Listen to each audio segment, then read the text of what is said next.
Hello everybody, welcome back to Dreamseed VR. I'm your host Sara Phinn, and today we have a special little episode for you. For lack of a better title, we're going to go with Ready Player One on Acid and Nitrous. Now, I can't help but feel like I might have found a tiny Easter egg within the cosmos itself. And the first thing I thought when I came across this was, holy shit, I have to tell everybody. Now, this is a very bold little show, and I want to go ahead and preface with a disclaimer that I'm merely sharing my own personal experience. I am not advocating that you run out and do this, but I'm not going to stop you. So, without further ado, let's get into it. Now, what do I mean when I say little Easter egg in the cosmos itself? While the term Easter egg has been used to mean a hidden object for some time, in reference to an Easter egg hunt, it has come to be more commonly used to mean a message, image, or feature hidden within a video game, film, or other electronic medium. Now, today we're going to be diving into a three-layer phenomenon that I uncovered over the past year, in which when one takes about a tab and a half of LSD and combines it with nitrous oxide while watching the film Ready Player One, there are some absolutely incredible cosmic revelatory insights. And today I'm going to share with you the recipe to this. Now, first of all, there are a couple ingredients. Number one, you want your LSD. You want it to be obviously of decent quality. Hopefully you have tried it out or tested it and know that it's of good quality. And you want to be familiar with how the dosage feels for you. I recommend going with about a tab and a half.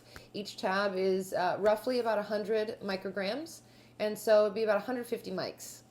Now, in addition to that, you're going to want to get yourself about 2 boxes of nitrous oxide. You want your boxes to have about 25 little metal canisters within them, and that's going to be for each person. You want about 26 to 25 canisters for each person. And I do recommend you do this with a homie. It is much more fun that way. In addition to this, it's important to know that when you ingest large quantities of nitrous oxide, that your body metabolizes a lot more B12 than it typically does. So it's important to supplement yourself with B12 before and during your experience, unless you're into migraines. Now, in particular, I like My Kind Organics. It's a certified organic whole food, and their B12 organic spray is a yummy raspberry flavor. So, my friends, one of the really important aspects about ingesting nitrous that I want to let you know is that it's very important to maintain oxygen levels in your blood as well as your brain. A lot of times I've seen raver technique where kids will inhale the nitrous and exhale back out into the balloon and do that repeatedly. That is absolutely not the way to do nitrous. Doing it that way deprives your brain of oxygen and can cause damage. What you want to do is preload your lungs with ample oxygen, so while you're inhaling the nitrous, you're not depriving your bloodstream and your brain of said oxygen. So you're going to want to breathe in, breathe out, breathe in, breathe out, maybe a third one, and then slurp on your nitrous. Hold it in for as long as you would normally hold in something you're holding in, and gently exhale. Preload another nice breath of oxygen, and exhale, and then slurp your nitrous again. That way you are not depriving your brain of oxygen. Very important. So at this point, you have your B12 and you're ready to go. So you're going to go ahead and take your balloon, which they call a punching balloon at most head shops or party stores, or maybe even sex shops might carry them. But this kind of balloon is particularly useful because it has a really high capacity for the gas that you're going to be putting in it. You also want to get yourself a cracker, or I don't really know what else they call it, but it's the thing that you dispense the canisters into that you would traditionally use to make whipped cream with. But rather than making whipped cream and dispensing that, you're going to go ahead and take it and put this balloon on the end of the nozzle and go ahead and dispense it appropriately. I would just check out any kind of tutorial or get some other kind of illicit friend to show you how to do that. Now, these balloons sometimes get a little bit brittle after being stored in a shop for a long time if customers haven't bought them. So it's always important to get more than one, and to check the integrity to make sure that the rubber hasn't degraded. You wouldn't want to accidentally load a couple of canisters and have your balloon pop. That would be unfortunate, which is always nice to have a little bit of extra nitrous on hand in case that might happen, as well as an extra balloon or two. Now, at this point, you want to go ahead and familiarize yourself with the different timestamps that you're looking to pause the film. Now, those timestamps include 2 minutes and 30 seconds in, 35 minutes and 19 seconds in, 1 hour and 30 minutes in, and the final timestamp is 1 hour and 49 minutes into the film. Now, the thing about this is that you're going to want to pause the film and load a balloon. You're going to load each balloon with about 5 to 6 hits, depending on your personal preference. I'm a person of fairly small stature and lung capacity, so I like about 5 or 6. And that's about the capacity that you can fit in a balloon. Once you get to 7, you're definitely risking the integrity of the rubber and it might snap on you. But you want to go ahead and pause the film and load your balloon at those moments. Now, prior to this, I find that a good time within the acid trip is about halfway through your experience, just past the peak. So you're sort of familiar with how high you're going to get, but you're also not right at the peak. It's nice to come down in this regard with it. So at about 2 minutes and 30 seconds into the film, our protagonist Wade is giving us sort of an expose about the nature of the oasis. And this part is particularly cool because I found myself having a neat insight about the nature of consciousness and the cosmos, about avatar and embodiedness. I found myself witnessing all of the spirit of the people embodied within their avatars sort of recoalescing into a universal consciousness, sort of like the opposite of fractalization, which was really cool. Let's see, at the second timestamp, there's some further insights into the nature of identity and the nature of avatarship, which I found really interesting. And the third timestamp, which takes place at the beginning of one of the epic battles in the virtual realm, where Wade is beseeching the help of all the people around the world watching the live stream to join him in VR and wage battle against IOI. This part was particularly cool because it tapped into ideas about, gods and goddesses in the name of so-and-so and so-and-so. Without giving too much away, I found it really amazing, the overlaps between the old gods as well as transhumanism and us ourselves, like becoming superhuman. So I thought that was really cool. The final timestamp is a mind blower. I like it because it dovetails with the actual Easter egg of the film and the final insight. I also really enjoy it because there are lots of cool speculative things about the nature of media and storytelling that really reach into sort of like the speculative imagination. And as a futurist, I found this part really compelling, and it's just a fucking mind blower. So those are the 4 timestamps that I found to be most significant. I've done this experience twice. It's really real, folks. It's really there. It was kind of like a Buddhist enlightenment in a video game.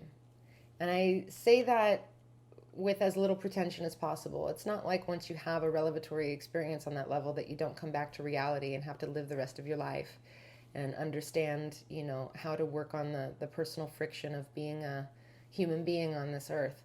But it's such a beautiful, sustained window into these really deep field metaphysical insights that it felt completely worth the risk of sounding crazy to share it with you all.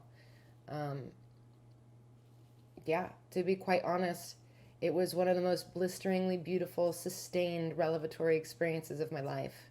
And I feel very deeply grateful to have stumbled across it by accident and to have the opportunity to rehash it in a way that I could glean this recipe and condense it into an instruction set for anybody crazy enough to try it.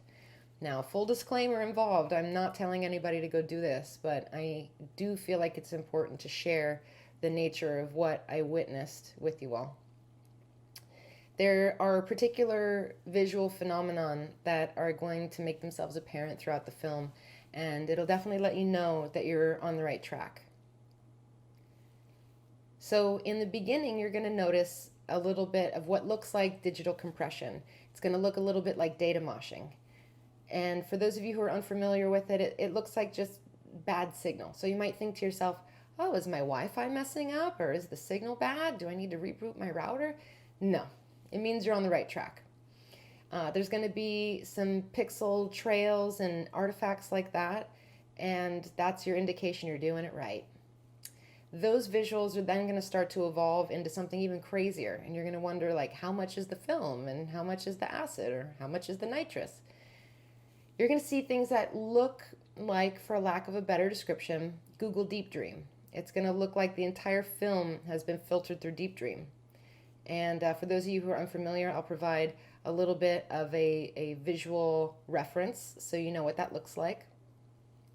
And then later throughout the film, once you've had a couple balloons and the experience starts to stack, you're going to notice that there are some really amazing patterns that are superimposing themselves not only on characters but the background and the deep field and just about everything in between. Some of those patterns might look like what you would call a bismuth crystal, and that's a really cool square-like fractaling pattern. It also might look a little bit like a cool wallpaper pattern or Islamic geometry pattern. I'll go ahead and put an example of that. And it also might look like Shipibo weave, which I've chosen to be the background of this video as a means of showing you exactly what I mean. So Shipibo is a tribe in the Amazon that has used the psychedelic brew ayahuasca for timeless times.